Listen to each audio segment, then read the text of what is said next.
back to work. One sip, get back to work. Salute. For his teammates, but you got to get back and for a big. This thing up. Do it right. Salute, brethren.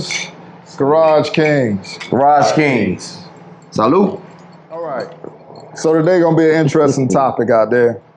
I'm sure some of you motorcyclists have heard it from your friends and families.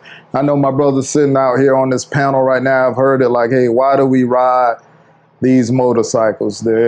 You hear everything. They're dangerous. They're too fast. They are less forgiving than being in a cage, i.e. a car. So why do we continue to either, push the limits on these machines or even, just ride them, period? Statistics say that roughly around 7,000 people per year die on motorcycles in the U.S. So, with that knowledge, why do we continue to make the decision, hey, I'm going to throw my leg over this bike and ride? Why do you continue to do what you're doing? The same reason why I drink, same reason why I smoke. I know the risks associated with all of it. I know that in moderation, everything is good.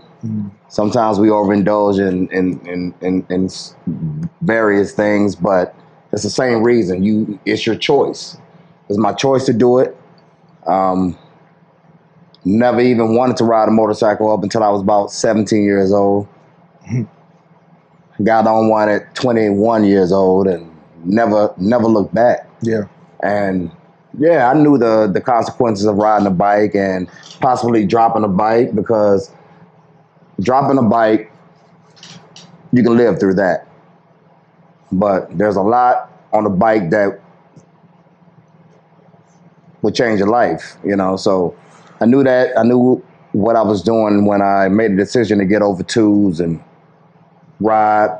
The enjoyment of that bike is like none other. It's like I can ride it all day. I don't have a care in the world. It's something that it's in my blood. I love it. Yeah. It's a part of me. It's a part of everybody that's sitting over here. It's part of most of y'all over here watching. The dangers is out there. We just lost a brother, and never gets easier when you hear that news or riding home without someone, but we choose to do it because we love it. I pretty much don't know it no other way. Been riding bikes since I was a kid, whether bicycles, motorcycles, four-wheelers. Been on there. It's just something about being on a bike. Like Keith said, you got a choice, but at the end of the day, it's like it's a freedom for me. It's a freedom, a chance to get away from everything, you know what I'm saying? Kind of focus internal instead of external. The other thing is that, like we always say, two-wheel therapy. It relaxes me after a long day, a long week. If I get the opportunity to get on that bike, man, give me 4 hours on that bike, I get off that bike, I'm a different person. Nothing can replace that feeling. So with that being said, I know it's associated risk. Only thing I can do is, as a rider, is to try to, control those risks by, wearing the right equipment, making sure I'm, paying attention, not messing around my radio, shit like that. Yeah. And, get on down the road, stay focused on where my destination and where I'm returning to. Yeah, I can't picture myself not on the bike. Yeah. I guess I kind of got into the motorcycle thing a little bit later. And what got me into it really is my brothers. It was DC and my boy Kels just talking about motorcycling. I forget which motorcycle magazine that everybody used to have. It used to have the sport bikes in it. But Oh yeah. just just listen to them talking about riding. I used to always say, yeah, man, I got a bike too. You know what I'm saying? I had no bike. I didn't even know how to ride. It's just when you riding, whether you riding with your brothers or by yourself, man, like for me, I get that sense of nostalgia, like it's Christmas time. I just got that new bike or the new bicycle and I'm about to go meet up with everybody else. They got their new bicycles. We all meeting up in the neighborhood, man, and we about to go ride. Like I get that same feeling every time like I'm riding, especially with my boys. For me, why I ride I grew up looking at bikes just like when we were young, right? We got our bicycles.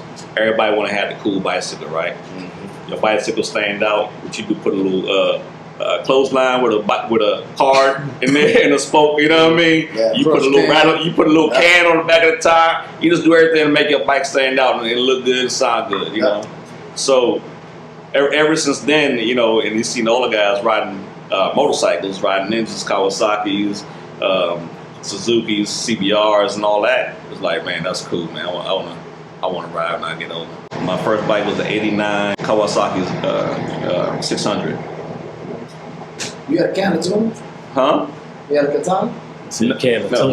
It started for me there. Then I had my first bike back in the day. Then I had a hiatus during my first couple of years of my job in the military. So then I got back on it again. We're in Hawaii, where I met this guy and this guy. Little did we know he was over there. And he was there too, but we didn't know him. we We met him afterwards. Our bond goes way back from just being in our chapter, right? Yeah, man. So just riding with these guys in Hawaii, we all got the bikes over in Hawaii, started riding together, and man, it's just been wonderful ever since. They molded that nigga. To me, getting on the bike is a form of therapy. I'm there in my own little world. Yeah. I have my music, and I have my bike, and I have the wind. You feel like everybody looking at you, even though they might not be looking at you, but you feel like all eyes on you, man, when you on that bike. You know what I'm saying? Like you got the baddest thing in the world. Like everybody got to stop what they're doing and look at you. That's what it feels like. How did y'all feel riding down to Mile Marker Zero? Oh, Like, wasn't that, like, we done been all over. Yeah. Mile Marker Zero to me was breathtaking. Like, I'm talking about, like, And we ridden in Hawaii. I mean, and I rode in Hawaii, Yeah. but that had nothing on Mile Marker Zero. Yeah. Because it was something too about Not the challenge of the danger. the danger too. How many chickens almost hit And you if, that morning? yeah. If y'all watch that video, we've all been to Mile Marker Zero, but on one of the videos is us three, my boy B and Keys, we rode down there together. One person's still kind of questionable if he went there or not. His photo at the Mile Marker Zero point, like he's standing sideways. So I don't know if it's Photoshop. He said it was something about the earth crust tilting or some shit. So I don't know. What's significant about us four shooting it in here, I was thinking about it today as I was coming up. Maybe they didn't think about this, but the birth of this right here kind of started right here. If you go to one of my older videos where I was talking about when I picked up my 2021 CVO, you would see all four of us appear in this garage for the first time, like on camera. Man, that was late night. That was our first video that we actually shot together. Yeah, that was kind of like the first like in God damn garage it, man. video. Yeah, so salute, bros. Y'all stand up, man. Yeah. Give yourselves a round of applause. Yes, sir. Hey, man. Garage Kings, baby. Garage Kings, man. With that being said, y'all just remember, there's plenty of risk out here with riding these machines that we ride on. I'm sure, like, y'all out there, us sitting here, we do it for the joy of it. The Love of it. And that's what it boils down to, the love of it. The love of it is worth the risk. It's worth the risk, people. So, with that being said, just remember, the best motorcycle is the one that you ride. And we out. Peace. Garage Kings, baby. Peace.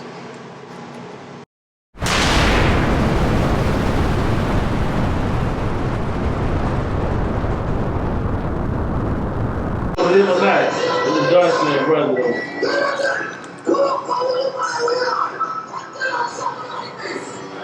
Man, I like this shit, man. Appreciate it. Hey. Uh-oh, you didn't spot it, cuz. That nigga might be, hey, that nigga look like he's smoking the Charlie Brown section of the Sunday paper, nigga. All right, y'all. So today, it's going to be an interesting one. nigga. Niggas fucking up. Let's go ahead and fix it. That nigga got Buju Banton in the background. I heard something, man. That's how we gonna ask for a light. Nigga need a light. Jacares. Jacares. I think we got it. I think I can open it up. Nuh-uh. Tell that nigga to ask for the right way. Excellent. Right. Jacarius. Ah, goddamn, man. Yeah. Like, hey, motorcycles. Get the schedule together, man. I put it on the chat. Big ninja bike. The big ninja. That's all them Jamaicans got them ninjas first, man. Yeah. Ninja Jordan Funny Bike Box. Everybody got a Black and Mild. Ain't nobody got no shitting ass Black and Mild. You said you used to run a 4.6, Brandon? Hey man, you make it sound like Cat Williams, huh? Hey, man, nigga said he can run a 4.6. Hey, we need to put that on video. A highway eater eating up these miles on the highway, dog. Like us, you gotta love it. So you good? Highway eater. Oh.